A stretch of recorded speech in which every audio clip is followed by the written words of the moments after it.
In part 2 of my epic Great Southern Railway series in Ghost Rail Rider, I rode the first section of rail trail, the 20 kilometres from Nyora to Korumburra. I met some lovely locals. So what was your name? Maddie. Got in touch with my feeling at the Hilda Falls and was attacked by a butcher bird.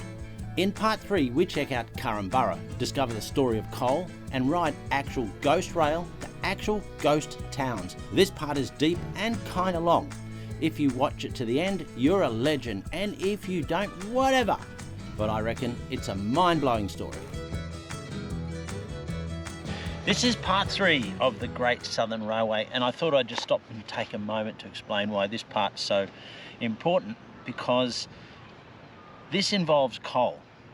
The story of Korumburra and the story of coal is central to the state of Victoria's progression for the state to even thrive. So why is coal important? Well, coal's a bit of a dirty word these days, of course, but back in the day, coal was everything. If you did not have coal, you could not survive. The civilization couldn't survive. So I'm going to read you a quote from this 1,000-page tome by Barry Sykes. Somebody wrote this. It's not really credited, but it says, with coal we have light, strength, power, wealth and civilization. Without coal we have darkness, weakness, poverty and barbarism. Barbarism. Barry Sykes is a very important man. He features in this part, and this is sort of done in 2 pieces, this particular part. So Barry takes me right through the Jumbunna and Outtrim coal mines, which are about 10 k's south of Korumburra. Korumburra itself was a huge place for coal. In fact, Korumburra was really the first working coal mine in Victoria. Coal was discovered here back in about the mid-1870s. They tried to work the seam, but they couldn't get the coal out of the valley. It was too steep. It was only when the coal was able to be brought out by this railway line here in 1891 did Victoria have a plentiful supply of coal. Remember, the whole of the state was powered by coal. Without coal, Victoria could not operate. All of a sudden, Victoria had its own coal supply, and it came from here, Korumburra, Outtrim and Jumbunna. Barry joins us in this part, and he's going to give us a personal tour. So that I filmed that part about 3 months ago or so, and he walks me through all the spots. And then through the good grace of Donald, who's the landholder who owns all the property, if you like, where the old railway line ran to Jumbunna and Outtrim, Donald reckons it's okay that I go riding on that old railway line through his property. He's given me permission to do it, but he did say there's hundreds of tiger snakes on the old railway line. So look, what I have to do is I have to get these snake gaiters on my bike leg so I don't get bitten. Hopefully I make it to the end of the part. But Barry has been incredible, and his wife Joanna. Certainly, they're delightful. Aren't they? Were just so kind. They gave us an incredible tour. When I say incredible, I mean the detail in this book. It's 1,000 pages just on Outtrim and Jumbunna and the area. I can't possibly, as a enthusiastic amateur historian, in fact I'm probably even worse than that, come close to describing the detail. But I'm just going to basically try and explore these old railway lines and see where they went and try and get a picture for what that area was like. It was teeming with miners and families and people and buildings and a rail line that was pumping coal up the hill here to Korumburra and back down into Melbourne, and essentially supplying Victoria with the coal it needed. The other major source of resource that I've used for this has been this book. It's by Keith McRae Bowden, The Great Southern Railway, and I don't know if you can see that, but without that book, I would not be able to have told this story. So what we're going to do today is basically jump on the bike, go down to Coal Creek. We're going to try and find the old Strzelecki line, which is a mine. Correction, folks. The Strzelecki line was a different line that meandered its way from Kuwirup to the tiny town of Strzelecki in the middle of nowhere, and it was built in 1922. That's another series. What I meant to say is Strzelecki siding. Sorry, anoraks. 2 types of coal, really. There's kind of thermal coal, which is great for steam engines, and there's metallurgical coal, which burns really hot and you make steel from it. There's no metallurgical coal in Victoria, hence there are no steelworks in Victoria. So for instance, if you look at Port Kembla with the big steelworks there, which has been going 100 years, just up the road, literally, there's a coal mine, and it has metallurgical coal, and it could feed that steelworks. Victoria, no metallurgical coal, so it was all thermal coal, but great for steam engines. Now, before we head off, however, I just want to show you this. And this is actually a pile. When we talk about trestle bridges later on, this is how the end of a pile was prepared. Imagine that being inverted upside down and then a pile driver on top going bang, bang, bang. And it gets stuck into the ground. How about that? Korumburra, which means blowfly in Aboriginal, has grown from an impenetrable forest when Falkingham's and O'Keefe's rail lines finally met in 1891 to a vibrant, pumping town of about 5,000 people. It's having a renaissance, which is posh for saying it's becoming very cool. Glorious architecture, bookshops, pubs, cafes, a brewery and a killer bike shop, arty stores, friendly locals. Hello, welcome to Korumburra. And excellent dunnies if you're busting. Definitely stop here when you're doing the rail trail. Righto, heading off. Leaving Korumburra station behind. Whoa, not so fast, DC-Do. I've got to tell you about this incredible station. It was built in 1908 and is easily the most magnificent on the rail trail. It's a Queen Anne style and is actually the second Korumburra station, with the first one opening with the line in 1891. I can't get into it because it's being fully reno, but apparently it is mind-blowing. It'll soon be full of arty-farty types being creative. Great job, Korumburra. Now, down here on the right was the siding to Jumbunna, Outtrim and to Coal Creek and all the mines down there. From that siding is another siding that goes to the Strzelecki mine. Now, I don't even know where these sidings take off. It's not really kind of visible. So I'm going to kind of make it up as I go. And the reason I'm making it up as I go is the only maps I've uncovered of Coal Creek, Strzelecki, Jumbunna and the Outtrim lines that take off from Korumburra are these. Not especially helpful, but they do give me some clues. Finding where the line took off from the main line just past Korumburra on the way to Leongatha was tricky. It's all been wiped off the face of the earth, but I think I found it. Is where it would have taken off from. In fact, you can see it here. That's the path of the old rail there, right in there, and it took off back up into there. So right about here in Korumburra is where the old rail line would have come through. And interestingly, we have this great mural, which kind of talks about the coal mining and whatnot. So if we head straight ahead now, we're on the Jumbunna line and the Outtrim line, but if we turn left, which we're going to do now, which is this away, we're going to go down to Coal Creek. So here we are at Coal Creek, and this road here that you see on behind me, this is the course of the old rail line to a couple of mines down in the valley. But let's go and have a little quick look at Coal Creek facilitar, and just to see what it's all about. It's about the history of coal in Korumburra. A must visit if you're doing the rail trail. Now you can see in there, folks at home, recreations of cottages and whatnot. So I highly recommend you come here. There you go, things you find out. So we're just going to roll down to the bottom of the hill here. Ooh, get this up here. And check out what it's like down the bottom. At the bottom is Coal Creek. You can see on this map with my incredibly sophisticated graphics where I'm riding down right now. There were a couple of coal mines in and around the main Coal Creek mine, all privately owned. The Sunbeam mine, the Austral mine.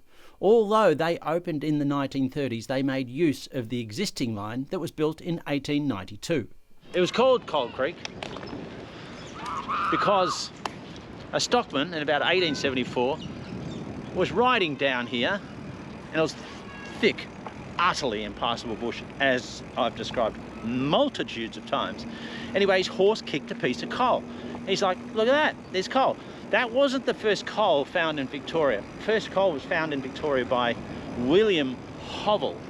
William Hovell, human Hovell fame, did this big expedition, and he got down to Inverloch. He went to Western Port Bay, and he found these seams of coal sort of exposing themselves in the side of the hills down near Kilcunda and all the way down to Cape Patterson.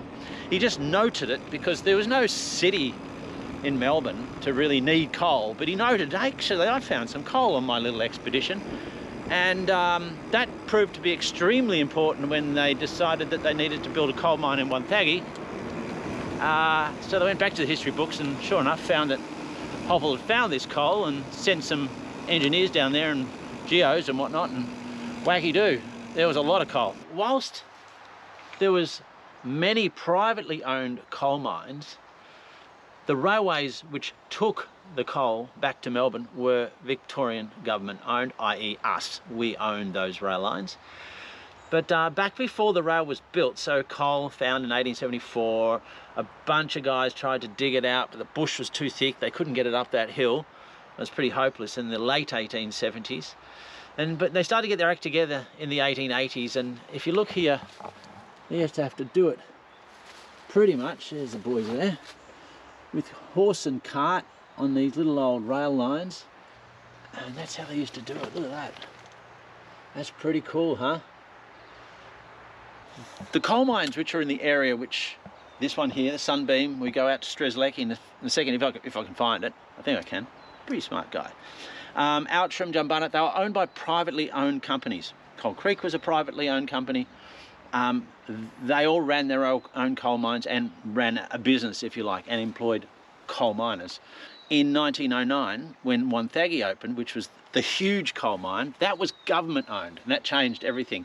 That's in the next series. So that's how it all sort of ties together. All right, I reckon it's on to trying to find the Strzelecki siding, and it's on the other side of the South Gippsland Highway, which is one of the most dangerous roads in the world. Let's go check it out and find it.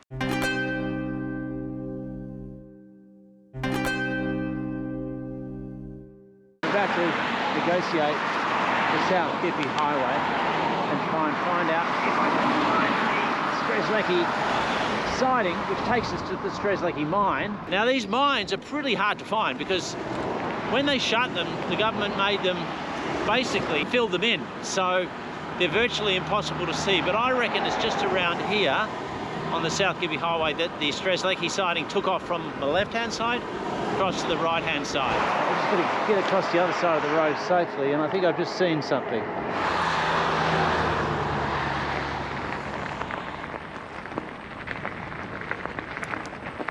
And there it is, the Strzelecki siding. So you can see that here, it comes out from here, along here like this, goes along here, and if you look up there, this is private property, but you can see that's the course of the railway line, straight through there to the Strzelecki mine. Found it. Let's go find the mine itself, shall we? Well, there's the rail line up in there. You can see the embankment.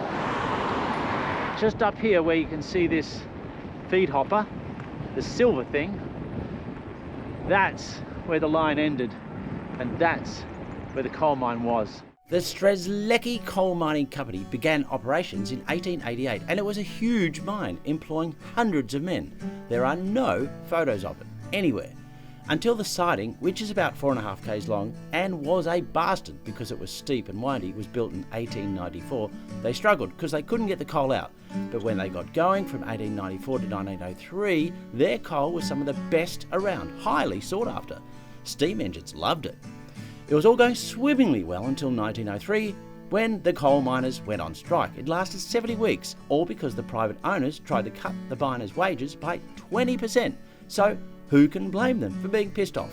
It devastated the local economy. Miners left, and by 1911, it was all over for the Strzelecki mine. Hence, why the line was hard to find. So right, back up into Korumburra now. We've come down the hill, back up into Korumburra, and now we're going to go and look for that Jumbunna siding. I'm going to ride that all the way to Jumbunna to Outtrim. So that's about 10 k's. Flushed with confidence after finding the Strzelecki line, I headed to where the Jumbunna line took off from the Coal Creek line in town near that mural, and had absolutely no idea where the old line went. It has been totally erased by a growing town. I wouldn't say I got lost, but eventually gave up and went to where I knew the Jumbunna Outtrim line emerged like magic from a rural suburbia from my last trip with Barry. Well, you'll be pleased to know, the seat goes up, you'll be pleased to know I found it. Summer's crescent here. Summers Crescent, as in the great Andy Summers from The Police. At the top here is the railway line. It starts right here, and this is where we're going to try and jump on and ride it. But that's it there. Can you see that? Look at that. There she is. The Jumbunna and Outtrim rail line. Coming out of here, which is absolutely nothing. Might just go and ask these people if they're home enough to ride on the property.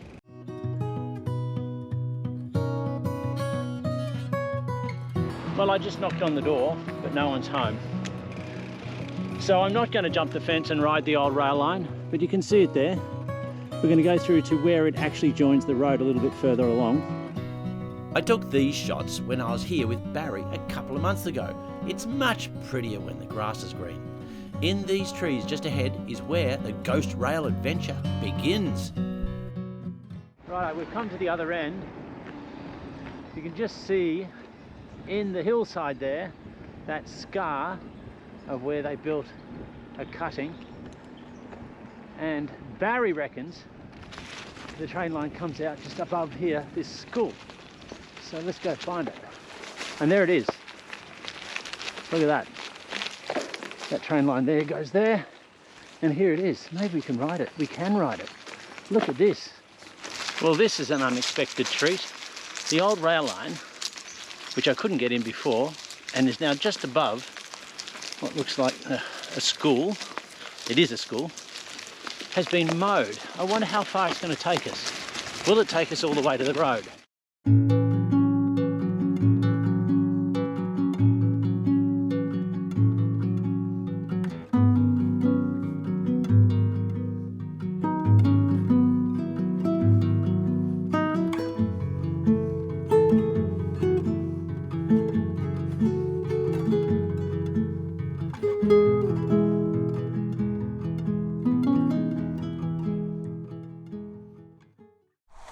Very snaky territory, trying to get back on the road right here. And I'm wearing the gaiters for exactly this reason, but I'm also going to go real slow. And we're out. Whew. But we're going to now follow the course of the Jumbunna Outtrim rail line. It's just off to our right here. And just over there is the rail line, but it's completely overgrown. There's a couple of bits I noticed. Just up here, it opens up. It goes through a really cool cutting.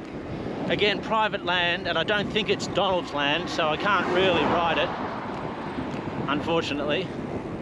But we might be able to drone it a bit so you can sort of see what I'm talking about.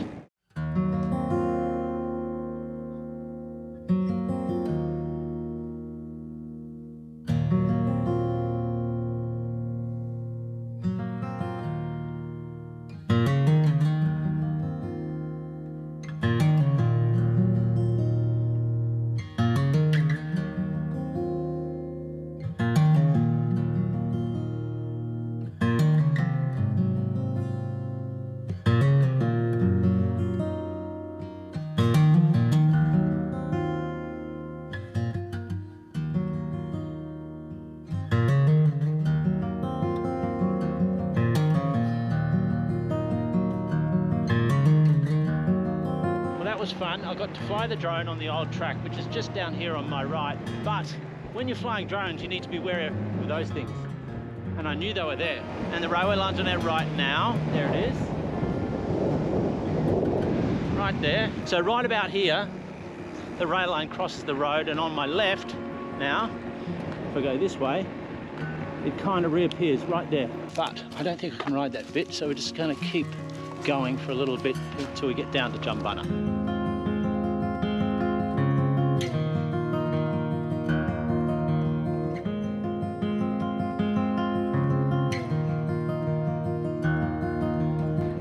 In Jumbunna, the Jumbunna Flea Market this Sunday. That's tomorrow. Okay, it's time to get into the TARDIS and go back 3 months when the beautiful Barry Sykes and his wife Johanna gave me a personal history masterclass on the story of Jumbunna and Outtrim. We started here in Jumbunna. I'm going to weave my ghost rail ride into Barry's story.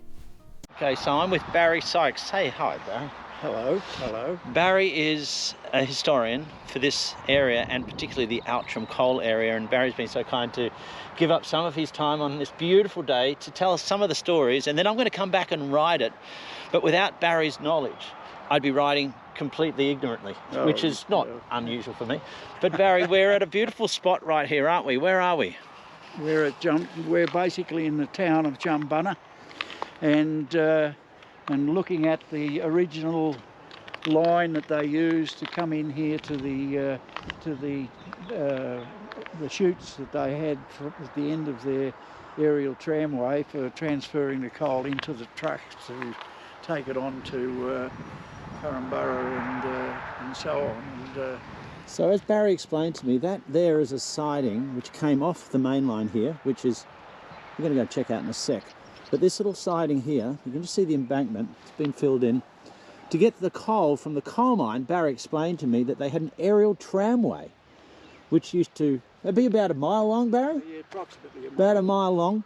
Used to in the air, and I've got a photo of it, I'll put it in the film, over into here where they would load up the coal train on this little spur here, and it would then disappear up the line that way to Korumburra. And so this is the main area of Jumbunna. You can just sort of see the cutting. We're going to walk over and have a look at this. So Barry, were there sidings and all sorts of things down in here? Yes, you'll see that in my book. I photographed it as they were removing the sidings. But then the rail line here, Barry, continues on. And went around the hill. And this is Joanna. It's Barry's beautiful wife, and is looking after us today. Lovely. As the driver.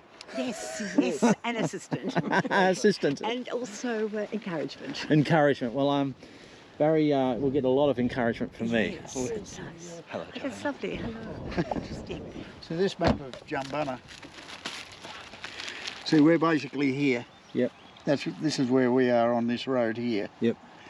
And there's the thing, and you can see this is how they intended to take it to Inverloch along there, but of course the line didn't do that, and where that embankment ends is actually there where the bridge was, and of course it stopped there. Yep. That could have gone to Inverloch. You could have gone to the sea on this one. That's right. That's what that reserve was for, was to continue on. That'd be a beautiful trip. But as I said in email, ridiculously expensive, given that at that time the population of Inverloch was a whole 60 people. So we're going to build a railway line for 60 people. Oh, exactly. But it was the Korumburra people who wanted it, so they could go to the beach for the day. Now, on holiday weekends, the population in Inverloch rose to 95. And that's the one you... Oh, wow. See, and it went down here to the... But that's the tramway there. That's the aerial tramway. Oh, goodness me. And that's, yeah. It's the only shot there is of it. Is that right? Yeah. Yes, Johanna? Look at that, holding the drone. She's a sweet little thing. Absolutely, they're delightful. Aren't they? And special to actually be touching it. Well, you can And for fly the it. future. I'm going to let you fly it. Can I really? Yes. You know what I found in my experience, Johanna? There it goes. Very important to turn them on. Yes, yeah. It's amazing what a difference it makes when you turn them on. You want to have a fly now? You see it going up now? Beautiful. Going higher and higher and higher. Higher and higher and higher.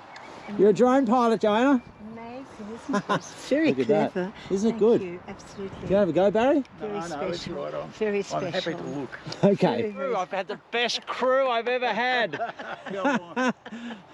Everyone else I've ever worked with. You need to step up. Righto, forward 3 months, and I'm going to attempt to ride the Jumbunna rail yard. There's a dude up here chopping wood. I'm going to see if he reckons it'd be all right if I jump in and have a bit of a roll through. Hello, mate. How are you? All right. Good. I'm filming a little documentary about the rail system. My name's Jeetho, and I just wanted to jump into the old Jumbunna sort of siding station area here. Do you reckon anybody mind if I just rode my pushy through there for a sec? I think you might want to ask the owner in the paddock first. That would be a great idea. Where is the owner? He's on a green tractor. Okay. Hello, mate. Hello there. How are you? Very well. Do you know Barry Sykes? You know Donald up the road? And I was just going to ask if I could have permission just to ride my bicycle just on that little bit where the sidings were and all through there. Okay, and I just wanted to ask permission if I could push, because I do it all on bicycle, if I could just jump the fence and ride my bike just in the Jumbunna sort of sidings area here, just to do a little roll around. I'll be... Well, there you go. Craig and his mate, who I didn't get his name of, have given me permission to jump in and have a look at this Jumbunna section. What lovely people. Absolutely gorgeous people. Righto, we're going to get in through the fence down here.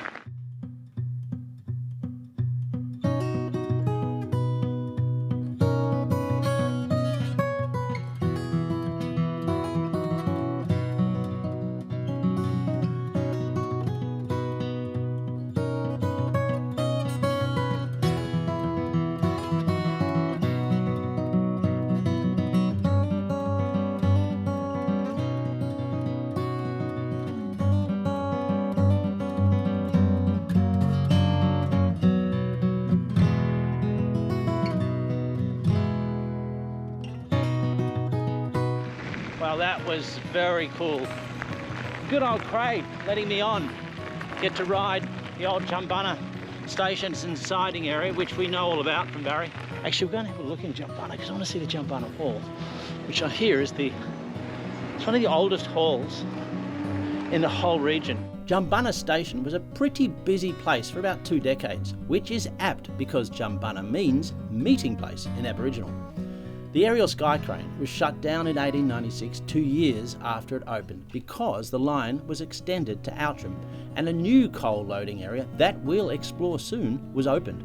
So that cute little siding was decommissioned. The station took in freight and goods and carried passengers both ways. On Saturdays they had a special footy train to Korumburra. Jumbunna maxed out at about 1,200 people, of which half were miners and the rest were families, butchers, tinkers, tailors, cops, teachers, publicans. It had a 40-room hotel, everything a town needs.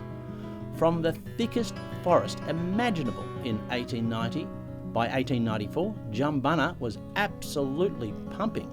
But it was a tough life. Miners worked in wet, cramped tunnels, often less than a metre high, and the Jumbunna breeze, the cold Antarctic winds coming off the coast, was brutal.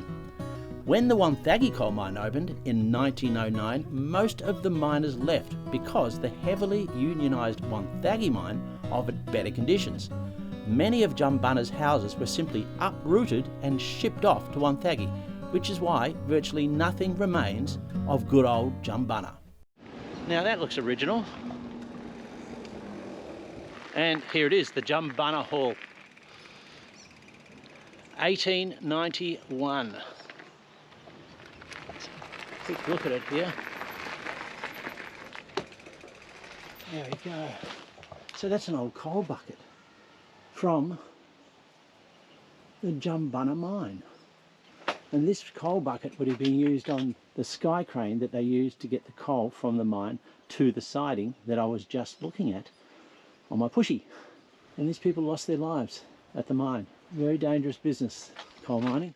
Jumping back now 3 months to my guided tour with Barry and Johanna, the adventure just got better. So we're leaving the Jumbunna station and the siding to where the aerial coal tramway was built, and now Barry's taking me somewhere else. I don't exactly know where we're going. We're at the local landholders, and Barry is very kindly asking permission for me to come and ride my bike through their property on the old railway line. And apparently it's not something they like to do very easily, so they're being very kind to me. I'm going to go and meet them now. Joanna, you've just introduced me to Donald here, and I did ask Donald if he would mind being on camera. So through the good grace of this man Donald and Dawn, that you're going to allow me to go and ride on the old railway line through your property. I want to say thank you. That's all right. Good luck. Good luck.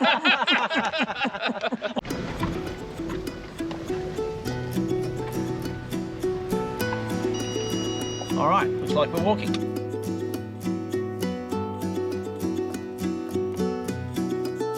We're now walking up this path, Barry. Where are we walking to? We'll follow up and this will take us to where the mines were.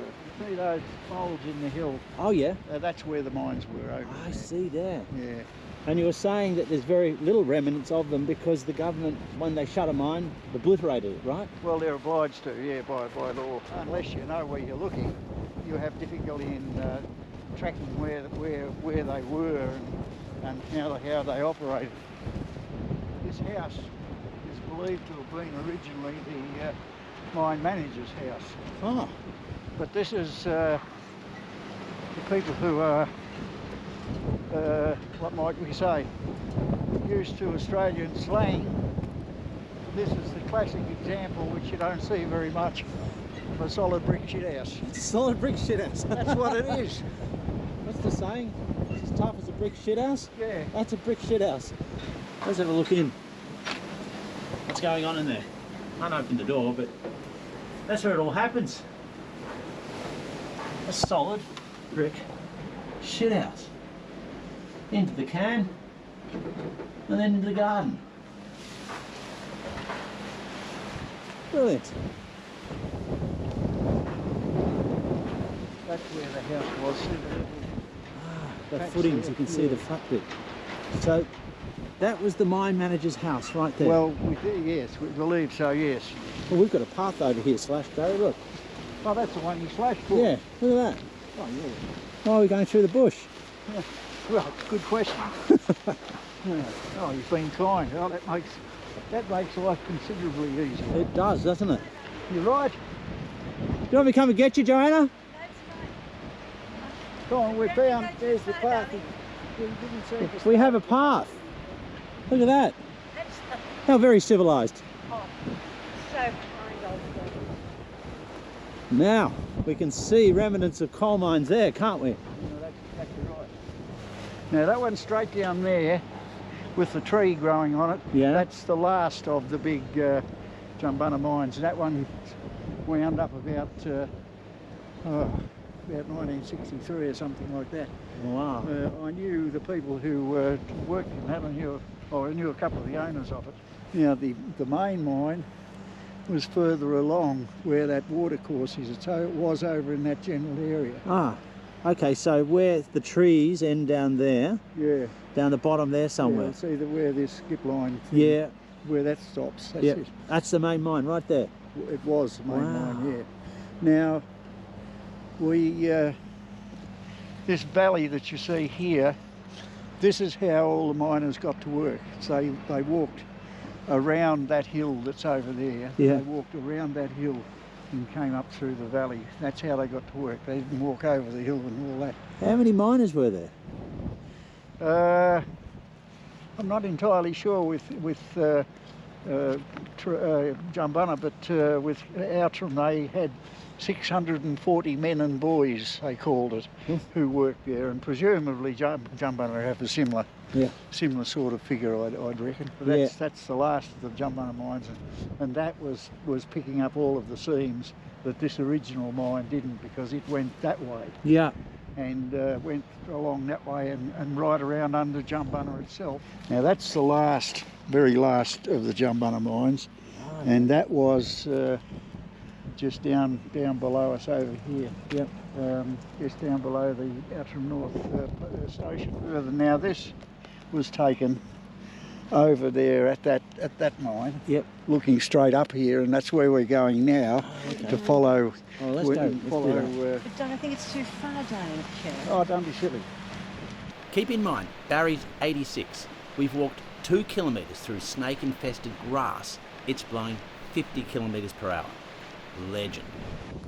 Just go short way, darling kid. It's important to see how it's changed and what's happened with it and so on. You can see the embankment there for the train. That's right. That's the Jumbunna Gorge. See the holes in the side of the hill? Yeah. They're what they call borrow pits. Uh-huh. And there's a whole series of them either side of it. You can see that, yeah. And they were dug in order to get dirt to make that embankment. Do we need to go all this distance, do you reckon, Barry? We'll go round once we get near the mine.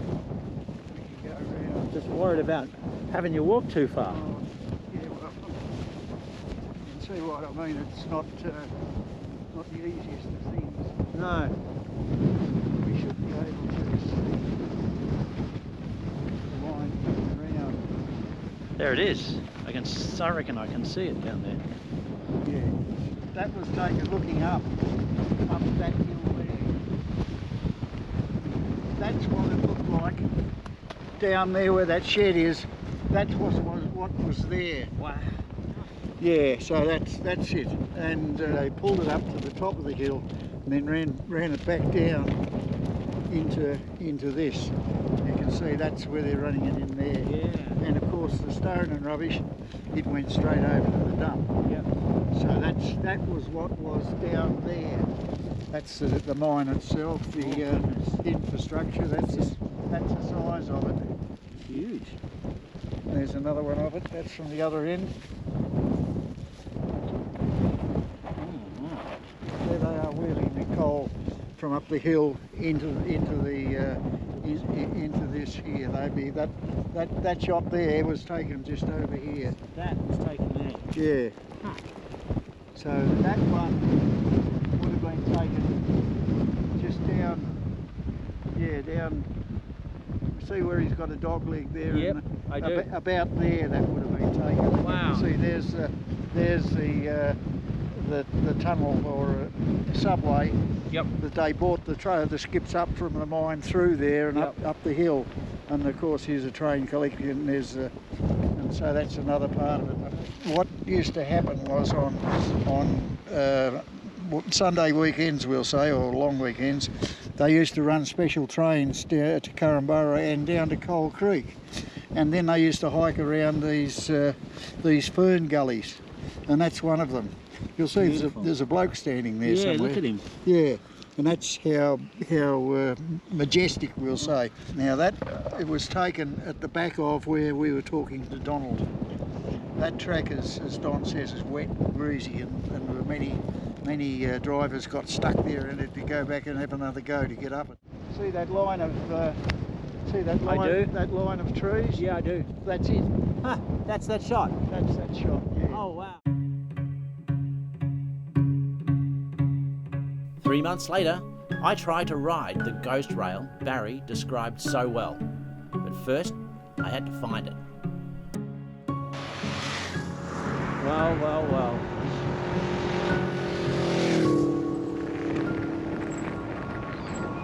Now, where is that rail line? Is that it there with those trees? I don't know. That line of trees, I think it is. But I reckon it's in there, and that is Donald's property. There we go. Right, off we go. But here it is, the railway line. And if we look at that cutting there, that's a monster. So I don't reckon I can get in down that way, unless I want to get myself killed, so I'm going to try and get up this way. Right, well I'm going to jump the fence just to see if I can in fact ride this and don't get any barbed wire in my anus. Yeah, that's not rideable. Okay, well we're going to ride on the top and chuck the drone in there to see what it all looks like, but I think it's going to look pretty cool.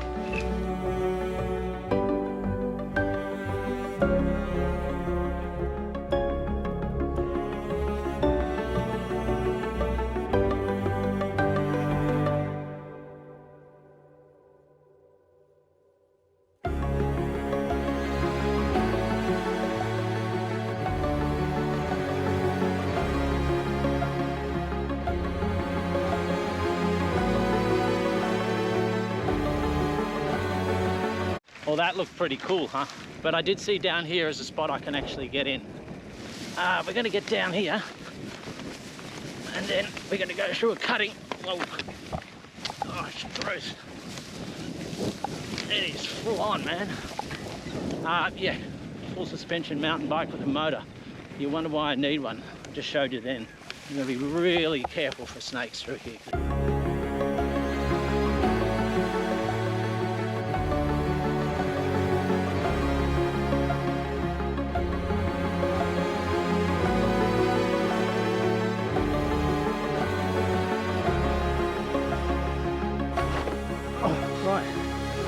Let's go and ride this railway line.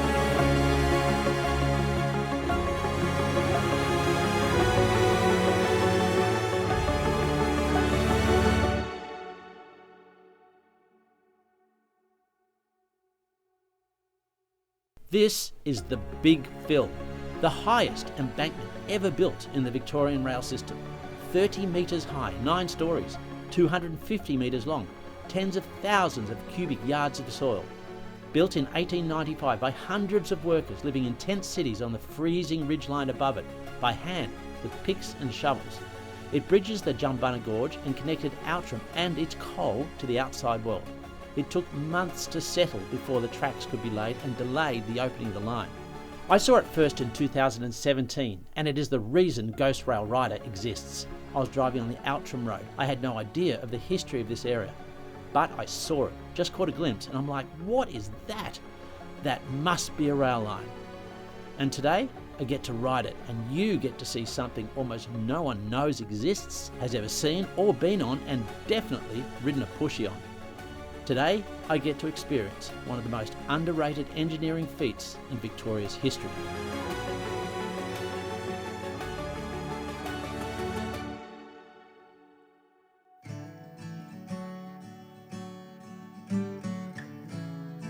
Uh-oh, we got some cows.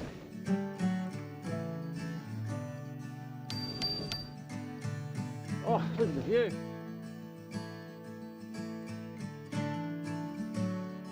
Barry and I are up on the hill up there chatting.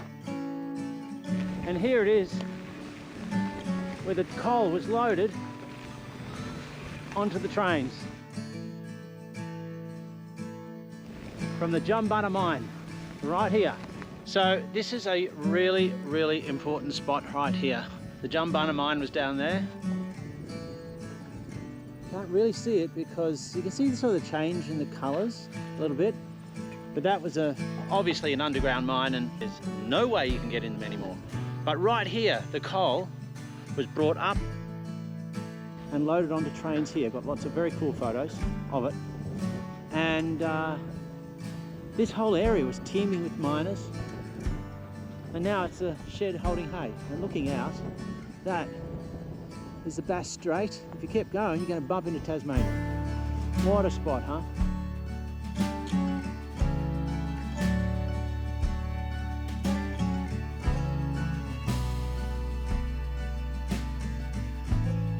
Now rolling towards, and I can see Outtrim. There it is. You've got it on the head cam as well.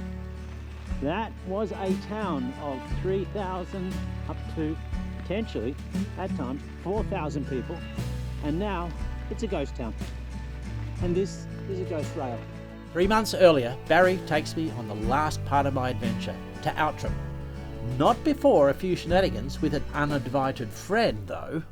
Joanna, Donald and Barry have found something here, which is on the road back out to the access road that we took. So for reference, viewers, that's where the brick shit house was, up there. What have we got here, Donald? It's an air shaft. An air shaft. There. Don't fall in there. Oh my goodness. So what's that used for, that air shaft? Clearly air, but for the miners? Well, I assume it would have been. Yeah, well, you can only assume that it would have been, yeah. It's about 80 metres deep. 80 metres? 80 metres down. Yeah, well, that'll take you down to the workings, yeah. Yeah. Yeah, it would, yeah. Yeah. What a find. Oh, Dad found it years and years ago. Oh, right, Yeah. yeah. And then when we were low on water, I thought, well, we'll try and pump water out of it. Well, But why not? Yeah. it's too far down to lift it up. Yeah, yeah. Well, Anyway, we might get water out of there one day. You never know. Anyway, there you go. Thank you, Donald. The things you find. all the extra The things you you've find. got.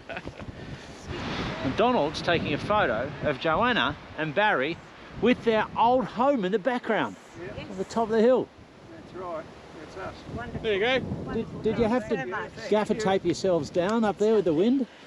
Oh, yeah. You can see what I said about the wind. Oh yeah, she's windy. That's why they call it Mount Misery. Is that what it's called? Mount Misery, yeah. Really? That's Mount Misery. That's his proper name, yes. Wow. But great memories. So 55 years ago, I would have been gone up there as this young bride-to-be Oh, for my Barry. and was it miserable? No, it wasn't. It was wonderful. And especially that the parents didn't know that I was coming, etc., etc., etc. So It's lovely. It's very special. got a good eyes. Donald, who knows things around here, said it does get a bit snaky, and we're standing here about to have a posed shot, and there it is, a black snake, looking at me. Red belly black. Red belly black. He's only a little black though. Well, he still looks pretty serious, Barry. Yeah, Oh yeah. I think we'll leave him alone. Leave them alone for the Oh, moment. yeah, Leave him alone. that's all you do. It's just leave them alone. I think probably move on a bit. Move on a bit. Absolutely Scatterculture. Can you drive on? Can I hop in the car? We'll back in there. So Donald, Barry and I just walked the entire, with Joanna, all the way down there in grass like this. Yeah. And you come back here and there he is. There he is. Here he is, right here. It's been waiting for us all along. When you step out of your car, he's there. You know why? He's desperate to be on camera. But the rule of thumb with snakes is if they see you first, you don't see them. Yeah. Okay, good to know. Dad always said there was big tiger snakes right down the bottom down there. they'd be down on the creek. Down on the creek, the bottom there. So, that's right. but right. So, All right. Well, that was a little bit intense. So Barry and I and Donald were being reversed back by Joanna to get a nice snap taken. And as we're backing back, Barry just looks around and goes, "Oh, there's a snake right there. It's a red belly black snake, literally one step from where we were about to have a photo taken." So this day could have ended early. Anyway, on to Outtrim, I think. So this is Outtrim, This is Outtrim. This is the whole. and this had 4,000 people living in it. So I read. 3.5 or something. 3,500. So I can see something over there. Yeah, you can see the line there, and it Yep. follows in there. Where did the line cross? Was it back up, just up here a bit? Just here. Just Crossed here. right here, did it? Yeah. And that bridge is that high bridge? Yeah, it's 70 feet high. Here's the cutting in here. Yeah. Let's This see. is the end of our place up here. Well, it was the end of our place. Yeah. And there's our place up there. And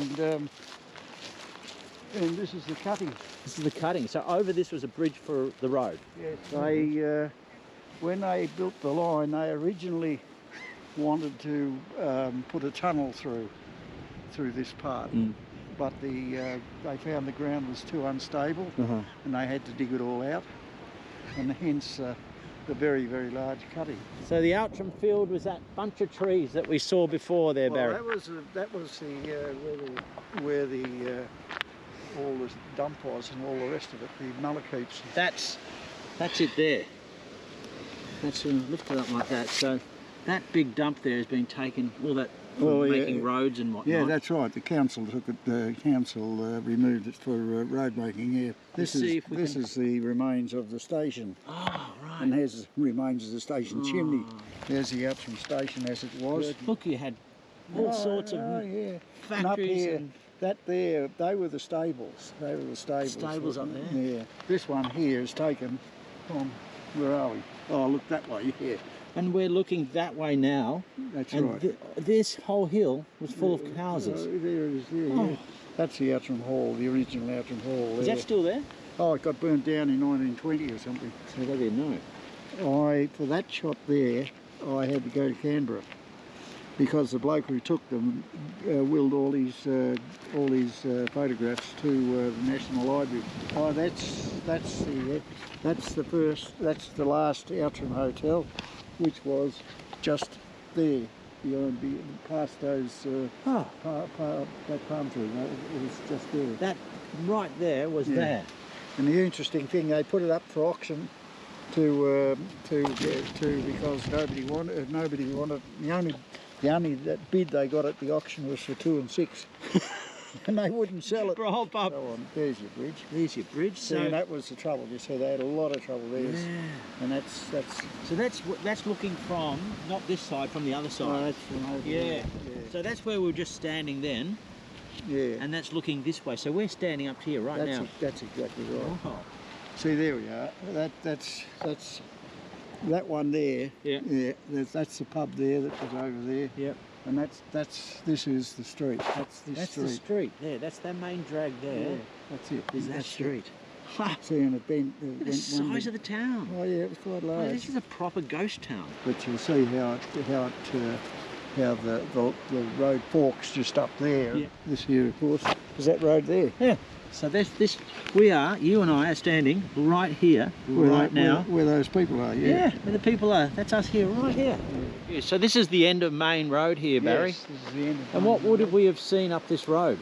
Well, the Presbyterian church was just over there. The very large school was to the left over there. And there was another church as well here, Methodist, I think. And We would have been lined with buildings and yeah, this is Main Street. Main Street. Yeah. It's hard to express how deeply grateful I am to Barry and Johanna. Barry grew up in Outtrim, wrote the 1,000-page definitive history of the area, and spent a day with me telling the stories of these ghost towns and the ghost rail to Jumbunna and Outtrim. Without Barry and Donald's permission to ride the ghost rail, I simply could not have made this part. And to Marion from the Korumburra Historical Society, you are a legend. Thank you. Well, I want to thank Barry Sykes. You have been the most incredible guide for me today. And when I come back and ride it, I now have some knowledge. Barry, you have made my day. I'll have to go and buy a new hat. Make sure it's a tight one, because my one blew off 4 times today. Thanks, mate. No, it's my pleasure. I'm glad I've helped you along. Our viewer is going to really enjoy it. Oh, well, let's hope so. Yeah. Time to ride the last section, from the Jumbunna coal siding past the Outtrim North Station to Outtrim.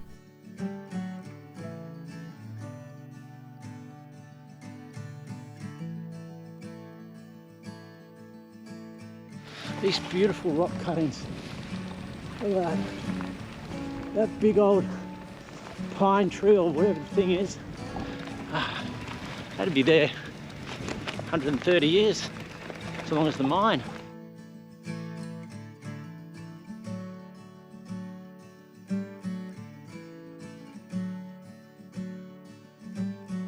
You can see the rail line there. Outtrim is only just here, but the rail line kind of goes lower here.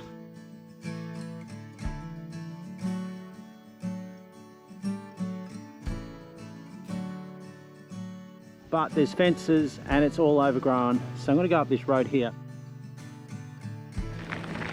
Just look at that view down there. Far and far away in the distance there, I'm going to point the camera, probably can't see it, is a lump. That lump in the distance with trees on it, that's Mount Hoddle. And that's where the railway line crosses that particular range before it descends into Foster. That's going to be part 6, I think. But this is part 3. And we're just about done. We're just about in Outtrim. Get up here, one more gate, we're on the main road. She's been a big day, but pretty beautiful. Just to get the chance to do that and see the history, especially spend time with Barry. Let's just get through this gate. Oh, last gate for the day. Bloody ripper, mate. On the road. Bloody hell. That was big. So rolling into Outtrim now. There's the rail line. And there's the cutting in there. Down. So we're on the old bridge right now. Outtrim was named after Alfred Richard Outtrim, who was the Victorian Minister of Mines at the time, and at its peak in the early 1900s was not much smaller than Korumburra is today. Established in dense wilderness in 1894 by the Outtrim, Howard and British Consolidated Coal Company, by 1896 it was a town. By 1900 it was home to 3,500 people. The main street had shops of all descriptions, 2 pubs, although locals say there were 5, they just changed names a few times. There was a big school, a brass band, a coffee palace, a courthouse, and of course homes, and a mine that at its peak produced 150,000 tonnes of coal a year, and over 1.5 million tonnes in total. It was a big operation.